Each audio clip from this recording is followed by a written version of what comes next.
E lá vamos nós para a nossa primeira aula, aula de filosofia. Nós vamos então fazer uma breve introdução aqui da filosofia. A primeira questão que eu queria que vocês compreendessem é que não existe absolutamente nada na sociedade que não tenha sido construído, que não tenha sido consequência, portanto, de uma necessidade.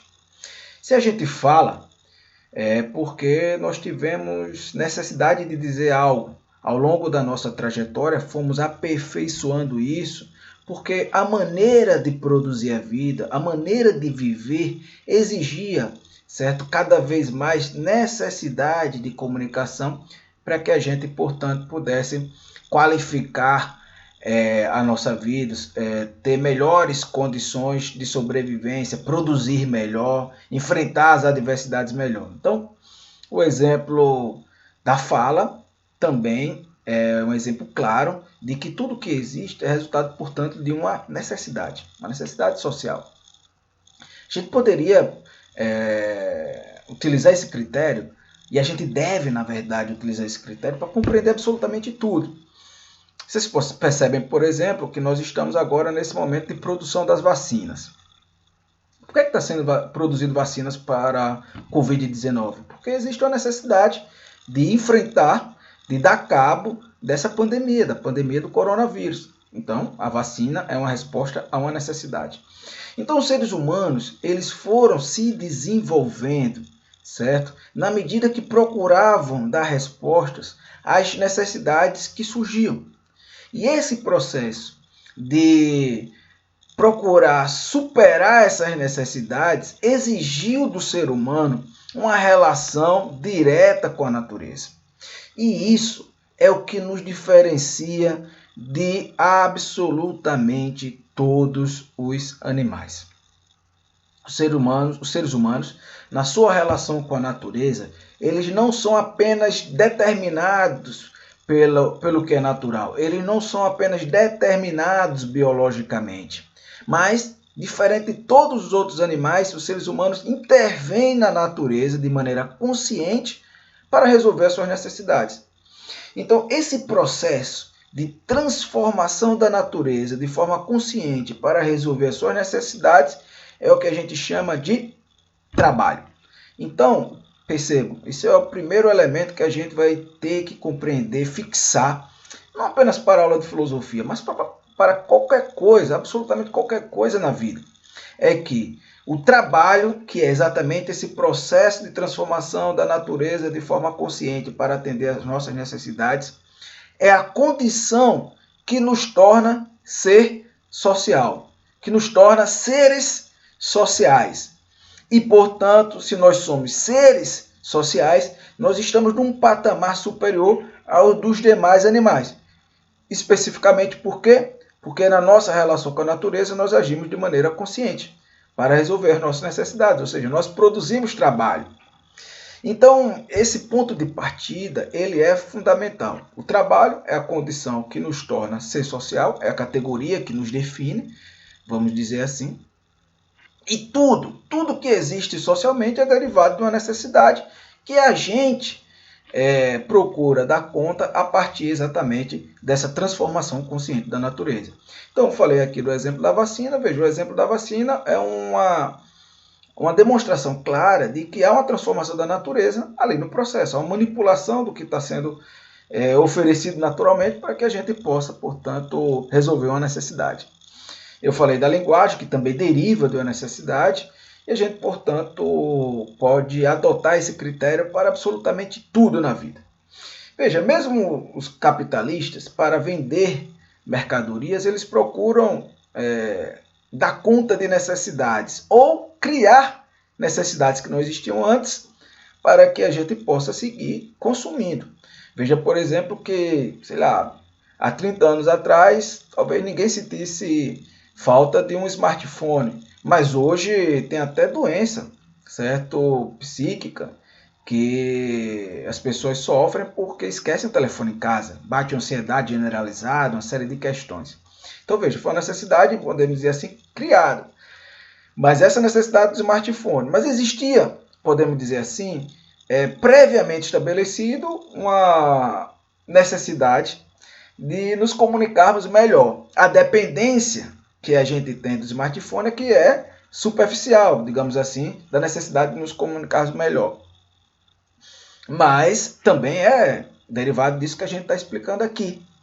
A gente poderia falar tudo, olha, por que a gente constrói uma casa? Porque a gente tem a necessidade de se abrigar. Por que a gente, portanto, a humanidade inventou as roupas? Porque tem a necessidade de se cobrir por conta do frio e etc. Então, esse é o critério para nós entendermos tudo. Tá bem? Dito isso, a filosofia também vai surgir de uma necessidade. Não existe uma filosofia que surge do nada, simplesmente porque são pessoas iluminadas que dão respostas, ou melhor, procuram falar de coisas que ninguém via. Não é assim. A filosofia, portanto, ela surge da necessidade de responder problemas, podemos dizer assim, fundamentalmente humanos. Problemas que só os humanos têm, certo? Então vocês podem ter certeza que os outros animais não filosofam. Então, veja, eu estou dizendo isso para eliminar a tese de que, olha, filosofia é coisa de quem vive no mundo da lua, de especialistas, de pessoas iluminadas, não. Filosofia é para o ser humano. Se você é um ser humano, assim como eu, então a filosofia é para você, certo? E, portanto, você deve se apropriar desse instrumento para compreender o mundo melhor e para intervir no mundo melhor, tá bem? Então, essa é uma primeira questão, um ponto de partida que eu queria colocar. Os primeiros filósofos, certo? Eles vão surgir na Grécia. E por que esses filósofos vão surgir na Grécia? Porque, veja, os povos que constituíram ali a Grécia, certo? Eles passaram a estabelecer, através das navegações, contatos com outros povos e serem privilegiados do ponto de vista assim, do enriquecimento cultural. E aí, essa troca, podemos dizer assim, cosmopolita de conhecimento, fez com que eles tivessem percepções, certo, da sociedade diferenciadas. Então, esse processo ele facilitou de maneira decisiva o surgimento da filosofia na Grécia. Então, associado a isso, nós vamos ter, por exemplo, quando você faz uma navegação, você percebe que, bem, se você foi e voltou, não aconteceu nada, não apareceu nenhum monstro, nenhum deus dizendo que você deveria voltar. Veja que aquele mito de que existia um deus, de que existia uma força sobrenatural, monstros que impediam as pessoas de ir ao mar, ele vai se esfacelando, né? Quando a gente vai tendo ali o desenvolvimento da escrita, você percebe, portanto, que também o conhecimento ele vai evoluindo. E na Grécia, certo, todo esse processo, ele também vai culminar com o surgimento da democracia. Depois nós vamos ter uma aula específica sobre isso. Mas com a democracia, as pessoas, então, tinham objetivamente a necessidade de falar, de expor suas opiniões, e as pessoas, portanto, que expressavam melhor suas opiniões se destacavam, se tornavam lideranças e conseguiam, podemos dizer assim, conduzir os rumos da cidade. Então, esse processo de surgimento da democracia, o processo das navegações, o processo da escrita, podemos acrescentar aí também o desenvolvimento da matemática, ele vai criando as condições para que a filosofia surja na Grécia. Então não é um milagre, é porque a Grécia reunia determinadas condições especiais, certo? Que ofereceram essa condição para que a filosofia surgisse lá, ok? Então, dito isso, primeira questão que a gente pode dizer, depois de afirmar que a filosofia surgiu na Grécia, é que é a natureza que vai ser o primeiro objeto de estudo dos filósofos gregos. Só depois, com Sócrates, certo? Que a gente vai ter o homem entrando na história como objeto de estudo. Vai ser objeto de estudo do Sócrates, do Platão, do Aristóteles, dos sofistas. Sei que talvez alguns desses nomes sejam estranhos, mas a gente vai falar com mais propriedade sobre eles depois. O importante é que agora a gente saiba, primeiro, que a filosofia ela surge na Grécia e não surge por um milagre, é por conta de condições objetivas. Podemos dizer assim, para dar cabo de necessidades que surgiram das condições de vida desse povo. Segundo, que o primeiro objeto de estudo desses filósofos era a natureza, certo? Que a gente chama de physis. Então, esses filósofos, eles vão procurar entender como funciona a natureza, o que é o ser humano e buscar, certo?